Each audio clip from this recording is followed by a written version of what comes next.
네, 반갑습니다. 더불어민주당 영주영양봉화지역위원장 박규환입니다. 한때는 논술 1타 강사라도 나름대로는 유명했습니다. 그래서 오늘 이 자리에 섰는데요. 지금 현재 또 1타 강사로 유명하신 어떤 분이 이상한 이야기들을 말씀 많이 하세요. 괴설이라고 하죠. 간사하게 꾸며서 거짓된 속임수를 펼칠 때 우리는 괴설이라고 하는데요. 간사하게 거짓된 말들을 막 늘어놓고 있더라고요. 그분이 한국사를 가르치고 있고 특히 한국사 공무원 시험 대비를 잘 시켜줘서 연봉이 60억이다 이런 이야기도 있고 한데요.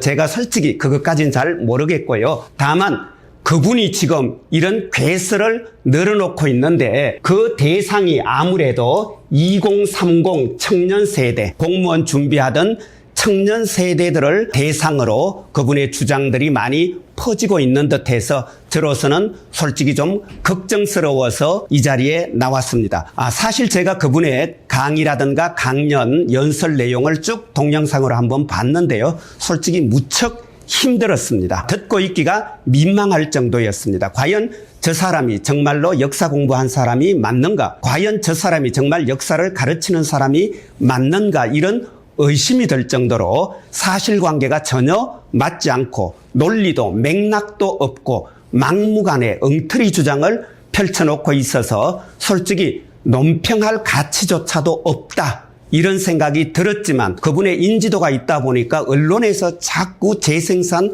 확산해주고 있어요. 그러니까 지금 요즘 그분이 참여하는 집회, 주로 우파 쪽에서 주최하는 이런 집회에 청년 세대들이 예전보다는 훨씬 더 많이 참여하는 이런 모습도 보이는데요. 그것이 전부 다 이분의 영향력 탓은 아니겠지만 어쨌건 매우 좋지 않은 악영향을 미치고 있다. 이런 생각이 들어서 오늘 그분이 도대체 어떤 괴설을 늘어놓는지 한번 살펴보려고 합니다. 누구인지 이제 대충 감이 잡히셨죠? 바로 전한길이라는 사람입니다.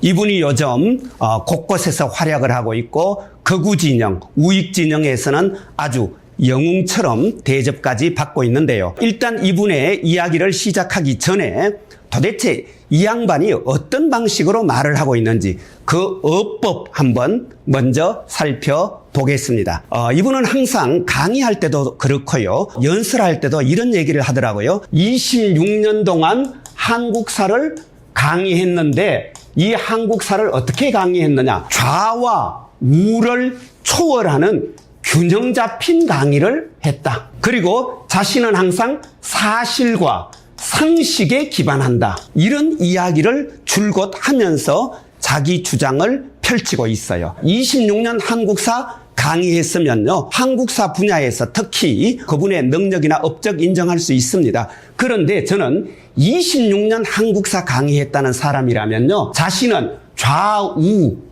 초월하는 균형 잡힌 강의를 했다. 나는 늘 사실과 상식에 기반해서 이야기한다. 이런 얘기 함부로 하면 안 됩니다. 왜냐하면 이런 이야기는 자칫하면 어떤 위험성이 있냐면 결국 나는 중립이다라는 이야기잖아요. 나는 중립이다라고 얘기하면서 사실은 어느 한쪽을 편들게 할 때 이만큼 위험한 것 없습니다. 위험할 뿐만 아니라 이것은요 심지어 사악하기까지 합니다. 나는 중립이다 라고 하면서 특정한 편을 들면요 다른 사람들은 저 사람은 중립의 위치이지 해서 그 사람의 행동, 그 사람의 주장에 대한 비판적 접근을 처음부터 차단할 가능성이 있는 것이고 그렇기 때문에 보통 나는 중립이다 라고 하는 사람들은 자신에 대한 비판을 사전에 어느 정도 차단하기 위한 자기는 말 그대로 진짜 중립인 것처럼 위장해서 어느 한 편을 들었을 때 그것이 훨씬 더 효과적이라는 것을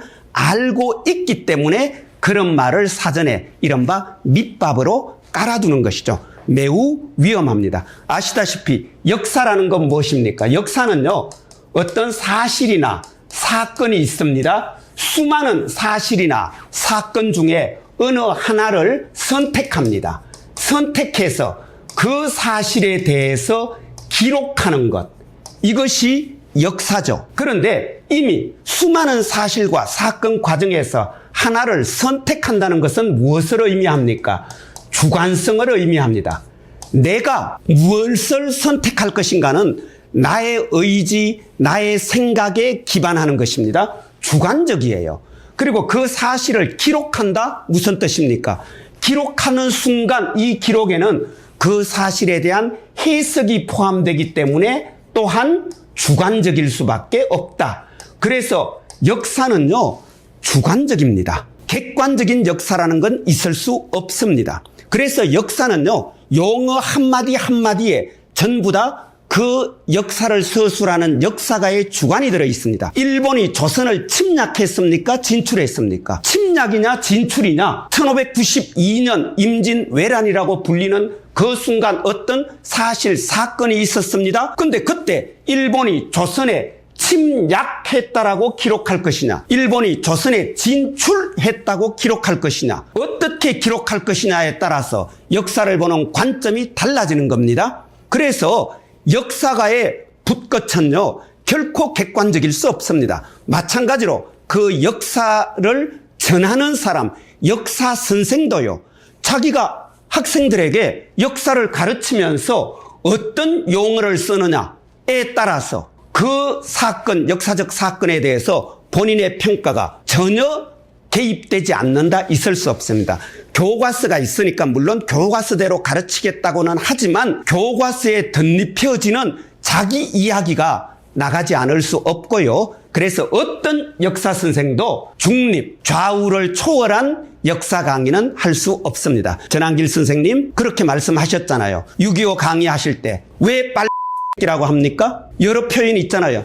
인민군이라고 해도 되고 북한군이라고 해도 되는데, 자, 말이 한국사에서 어떤 의미 갖고 있는지 전한길 선생님 정말 모르세요? 우리 민족 내부를, 사회 내부를 편가르게 하고 차별하고 배제하고 폭력을 행사하고 심지어 빨이라는 이름이 덧입혀져서 수많은 사람이 죽어가고 살인당하고 감옥 갔는데, 고문당했는데 어떻게 함부로 선생이라는 사람이 그런 표현을 마구잡이로 쓸 수 있습니까? 그 말 속에 이미 전한길 선생님의 좌우를 바라보는, 한국 사회의 민주화 운동을 바라보는, 한국 사회에서 일어났던 여러 이런 정치적 대립을 바라보는 본인의 관점이 드러났고, 그 관점이 학생들에게는 가랑비에 옷 젖듯 스며든다는 사실 정말 모릅니까? 아시면서 선수들끼리 왜 그러십니까? 왜 그런 식으로 나는 중립이다. 그리고 또 전한길 선생님 그런 말씀 하셨잖아요. 어느 언론은 노조가 장악해서 객관적 보도는 이제 완전히 사라졌다고. 노조가 장악하면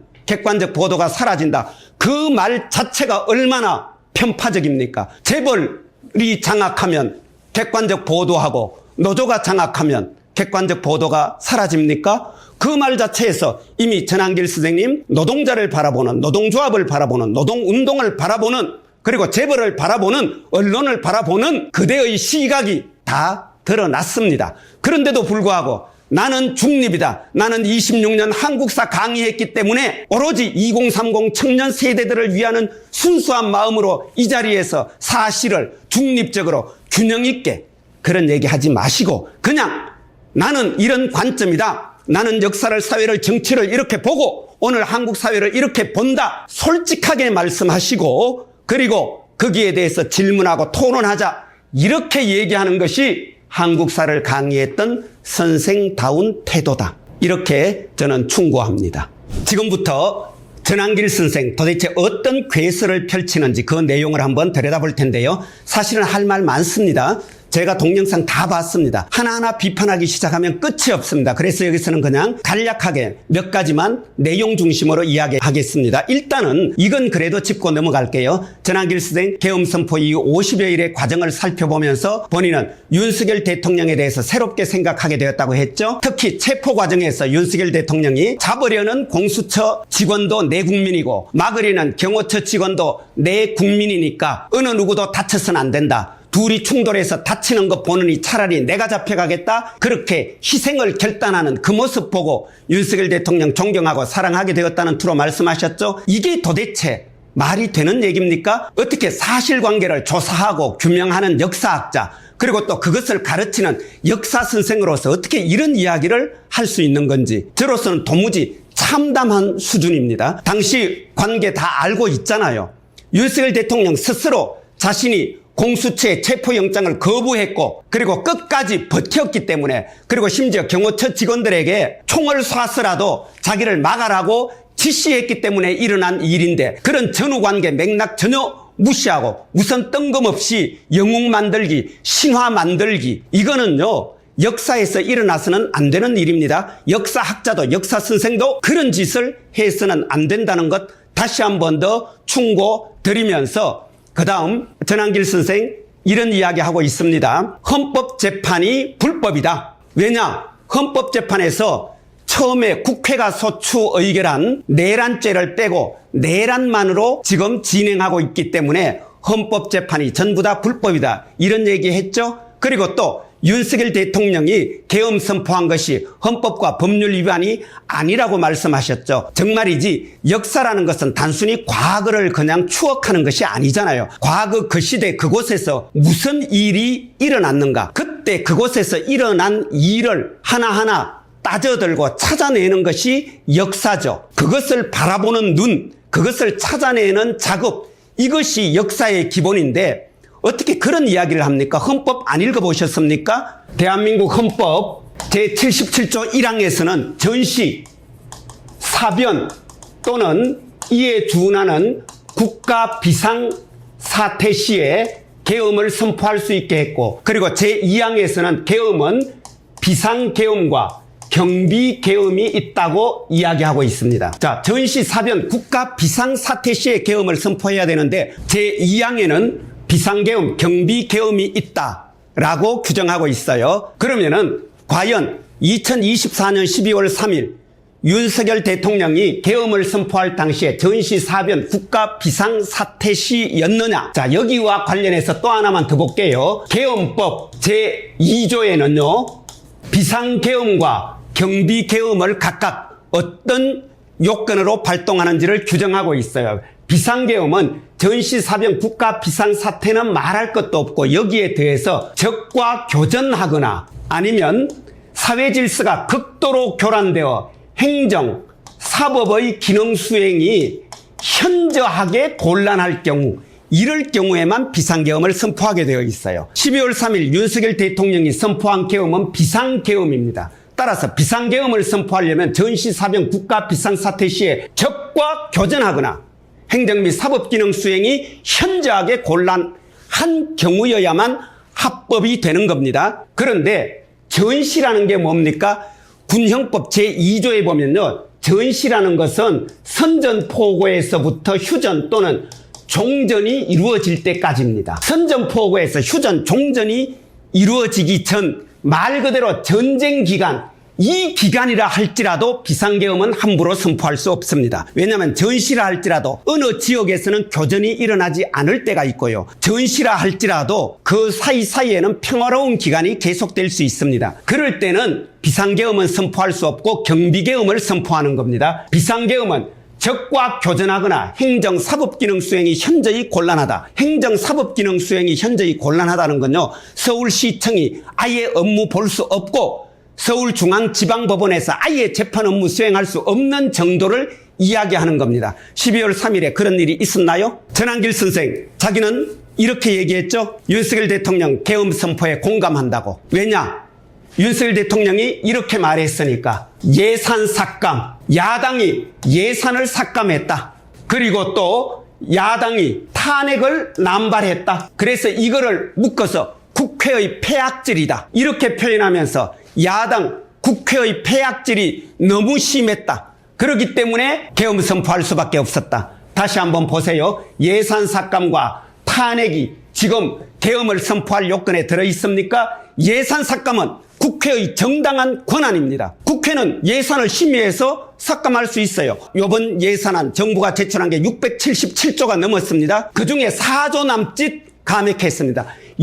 0.6% 예산 삭감한 거예요. 그러면은 국회는 정부가 제출한 예산안을 그대로 무조건 다 통과시켜줘야 됩니까? 아니잖아요. 국회가 가진 권한에 따라서 헌법이 부여한 국회의 권한을 가지고 예산을 삭감한 것이 이것이 어떻게 비상계엄 선포의 이유가 될 수 있으며 헌법이 부여한 국회의 권한으로 탄핵한 것이 왜 비상계엄 요건이 됩니까? 지금까지 잘 생각해 보세요. 해방 이후에 검사가 파면된 적이 있습니까? 검사는 징계법에 따라도 해임과 면직만 있지 파면이 없어요. 말 그대로 검찰공화국을 대변해주는 그런 모습입니다. 그래서 저는 오히려 지금까지 탄핵된 검사가 하나도 없다는 사실이 놀랍지 않습니까? 검사들의 횡포에 우리 국민들이 얼마나 눈물을 흘렸습니까? 검사들의 말도 안 되는 수사에 우리 국민들의 인권이 얼마나 많이 짓밟혔습니까? 그런데 지금까지 파면된 검사가 없다는 것이 오히려 비정상인 것이고 이제야말로 국회가 제 역할을 제대로 해서 헌법과 법률을 무시하고 인권을 무시하고 그리고 업무를 제대로 처리하지 않는 불공정하게 처리하는 검사 탄핵하고 국무위원 탄핵하는 것이 무엇이 문제입니까? 그리고 이 탄핵에 대해서는 헌법재판소가 판결하잖아요. 이 모든 것은 전부 다 뭡니까? 헌법과 법률 안에서 이루어지는 합헌적이고 합법적인 질서입니다. 이런 걸 일컬어 우리가 헌정질서라고 하는 거죠. 헌정질서 안에서 이루어진 국회의 권한 행사를 이유로 비상계엄을 선포한다? 이게 말이 되냐고요. 그런데 어떻게 윤석열의 비상계엄 선포를 합법이다, 합헌이다, 공감한다 이런 이야기를 합니까? 사실관계를 조금이라도 조사하는 그런 역사 연구자의 태도라면요. 이런 얘기는 할 수도 없고 해서도 안 되는 얘기죠. 그래서 제가 괴설이라고 얘기하는 겁니다. 간사하게 꾸며서 거짓된 말로 사람들을 현혹한다. 더구나 자신이 가르쳤던 그 2030 청년 학생들에게 내가 가르쳤던 학생들에게 이런 식으로 괴설을 늘어놓는 것 이것이 어떻게 선생으로서 할 짓입니까? 전한길 선생 내란 이야기 하셨죠? 내란은 이건 형법상의 죄가 되는데요. 내란죄라는 것이 있죠. 그럼 어떤 게 도대체 내란이냐? 형법 87조를 한번 찾아보세요. 내란이라는 것은 국가 권력을 배제하거나 국헌을 문란케 할 목적, 대한민국의 영토 전부 또는 일부에서 국가 권력을 배제하거나 국헌을 문란케 할 목적으로 폭동을 일으키면 이게 바로 내란입니다. 그러면은 아까 비상계엄이 헌법을 위반했다. 계엄법, 법률을 위반했다는 사실은 확인되었죠. 그러면 그렇게 불법적으로 계엄을 선포했다는 것은 무슨 이야기냐면요. 불법적으로 계엄을 선포했다는 건 우리가 다 알고 있잖아요. 군사력과 무력을 동원해서 국회를 침탈했죠. 중앙선관위를 침탈했죠. 국회의사당 문 때려 부셨죠. 이런 일련의 행동, 이 행동이 그렇다면은 국가 권력을 배제하거나 국헌을 문란케 할 목적이 맞느냐 아니냐 따져봐야 되겠죠. 형법 91조는 친절하게도 국헌 문란이 무엇인지를 정의해 놓고 있어요. 국헌 문란이란 뭐냐? 헌법에 의해 설치된 기관, 헌법기관의 권능을 정지시키는 이런 것, 다수의 강압으로 헌법기관의 권능을 정지시키려고 하는 것, 이게 바로 국헌문란이다. 국회는 헌법기관이죠. 헌법에 의해 구성된 국회와 중앙선관위의 권능, 기능을 군사력, 무력, 다수의 강박 이것을 통해서 정지시키려고 시도했죠. 계엄포고령 제1호에 뭐라고 얘기했습니까? 아예 모든 정치활동, 국회활동 전부 다 정지시킨다라고 포고령도 내놨죠? 뭡니까 이게? 딱 떨어지는 내란 아닙니까? 헌법과 법률을 위반해서 비상계엄을 선포하고 그 비상계엄령으로 군대를 동원했고 군대를 동원해서 국회를 침탈했고 국회의 권능을 침해하고 정지시키려고 의도했다. 내란입니다. 형법상으로는 내란죄에 해당하는 겁니다. 이걸 왜 부정하시려고 그래요? 물론 형사재판에 가서 따질 게 있을 수 있습니다. 따지세요. 그렇지만 비상계엄 선포가 헌법 위반이라는 뜻은 아닙니다. 비상계엄은 대통령의 권한입니다. 그런데 문제는 그 대통령의 권한 행사 요건을 규정한 헌법과 법률을 위반했기 때문에 위헌, 위법적인 비상계엄 선포였고 그 과정에서 동원한 이런 무력이 헌법기관인 국회와 중앙선관위의 권능 행사를 정지시키려고 했기 때문에 우리는 내란이라고 얘기하는 겁니다. 그런데 헌법재판소에서는 내란죄를 빼고 내란 혐의만 다룬다? 이게 무슨 얘기냐면요.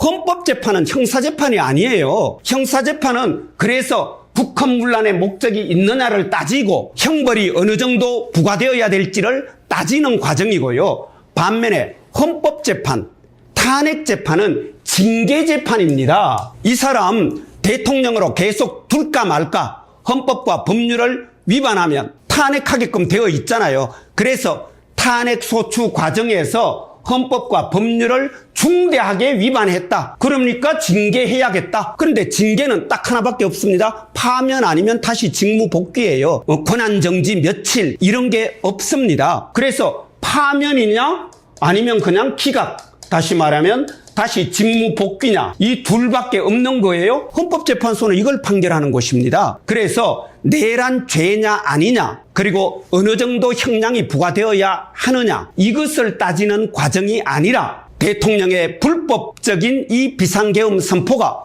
헌법과 법률에 위반했느냐 안 했느냐, 그 위반 정도가 중대하냐 아니냐 따져서 더 이상은 대통령직에 둘 수 없다 싶으면 파면하는 것이고, 뭐 그 정도는 봐줄만 하다 싶으면 기각하는 겁니다. 헌법재판소가 할 일이에요. 이것을 내란 죄를 빠뜨렸기 때문에 헌법재판소는 불법재판하고 있다, 이런 식으로 괴설을 늘어놓으면 안 됩니다. 그리고 전한길 선생, 대통령이 역사상 내란 일으킨 적 없다? 대통령이 왜 내란 일으키냐?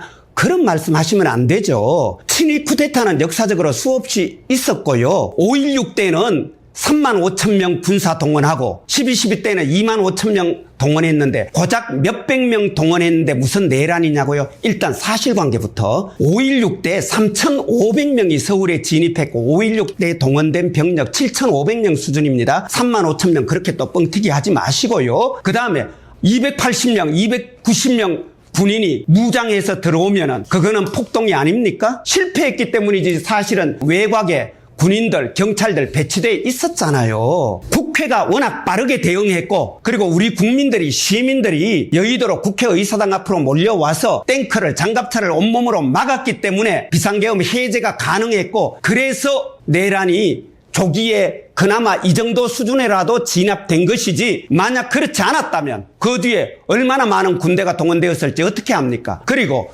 통상적으로 내란이나 반란은요, 친위가 아니에요. 정권 반대쪽에서 정권 뒤집으려고 하기 때문에 많은 군사력을 동원해야 돼요. 그렇지만 친위 쿠데타는 본인들이 정권을 장악하고 있는 상태에서 정권을 확실하게 더 공고히 하기 위해서, 독재체제를 더 강화하기 위해서 하는 거기 때문에 이미 정권 장악하고 있는 쪽이기 때문에요, 군사력 그렇게 많이 동원하지 않아요. 이런 사실 전한길 선생도 역사 선생이잖아요. 다 알고 있잖아요. 알고 있으면서 왜 이렇게 5.16에 동원된 군사력 뻥튀기하고, 그리고 마치 친위 쿠데타에서 병력 적게 동원된 것, 이 사실 가지고 무슨 내란이네 아니네 하는 이런 식으로 몰고 가는 건요, 대단히 사악한 논법입니다. 그리고 지금 자꾸 헌법재판소 재판관 공격하고 있죠. 헌법재판소 재판관의 개인적인 정치 성향 혹은 또 사적인 인연 관계, 이런 거 거론하면서 헌법재판소 재판관들 마구잡이로 공격하고 있는데요, 이런 식으로 하면 곤란합니다. 당연하죠. 아까 제가 소도에서 말씀드린 것처럼 모든 사람들은 자기 주관이 있어요. 성향이 있어요. 그렇기 때문에 역사가도 결코 중립에 설 수 없다라고 말씀드린 것처럼요, 재판관도 자기 성향이 있다는 것 인정합니다. 그러나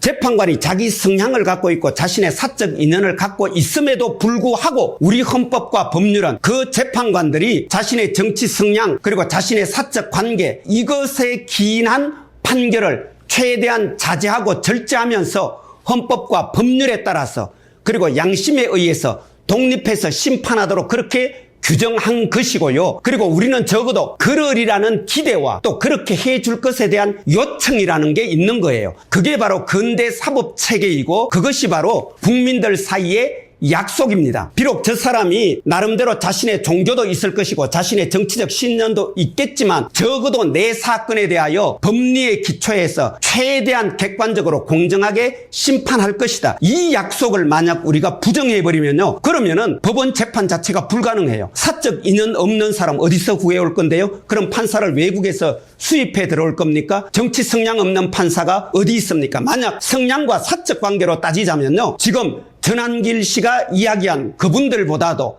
나머지 분들은 민사판례연구회라는 보수적인 법원 내 모임에 소속된 분도 있고, 무엇보다도 윤석열 대통령과 서울법대 동문이 7명이나 있고, 윤석열 대통령이 직접 임명한 사람도 있고, 국민의힘에서 추천한 사람도 있고, 오히려 만약 성향과 사적 관계에 따라서 재판관들이 재판한다면요, 이번 윤석열 탄핵은 기각될 가능성이 훨씬 높다고 보는 것이 오히려 합리적입니다. 그런데 정작 윤석열을 탄핵하는 쪽에서는 그런 이야기 하지 않습니다. 왜? 그분들이 법리에 따라서 심판해 줄 것이라고 기대하고 요청하기 때문에 그렇습니다. 그런데 지금 느닷없이 헌법재판관 한 사람 한 사람의 성향을 마구잡이로 거론하고 공격하는 것죠. 이거는요, 결국은 솔직하게 얘기합시다. 법리에 따라서 재판하면 윤석열 대통령 탄핵될 게 확실해 보이니까 지금부터 탄핵 불복에 밑밥 깔고 있는 것 아닙니까? 이런 식이면 헌법재판소 재판관들 다 부정하고 사법체계 다 부정하고 도대체 어떻게 하자는 얘기입니까? 우리나라 헌법은요, 헌법 제11조에 모든 국민은 법 앞에 평등하다라고 규정했음에도 불구하고 헌법 제84조 대통령만큼은 내란이나 외환의 죄를 범하지 않고는 처벌하지 않도록 해놓고 있고, 다만 탄핵에 의해서만 파면될 수 있게 해놨어요. 그리고 그 탄핵도요, 잘 보세요. 미국 같으면 의회에서 탄핵 결정해버리면 바로 파면입니다. 우리 의회가 200명 넘게 여야 의원들이 다 함께 참여해서 헌법에 따라서 대통령 탄핵 소추했잖아요. 미국 같았으면 그 즉시 파면입니다. 그런데 우리나라는 이런 정치적 심판에 더해서 헌법재판소의 사법심판, 법리심판을 하나 더 얹어 놓은 거예요. 대통령한테 유리하게 설계된 제도입니다. 그런데도 불구하고 그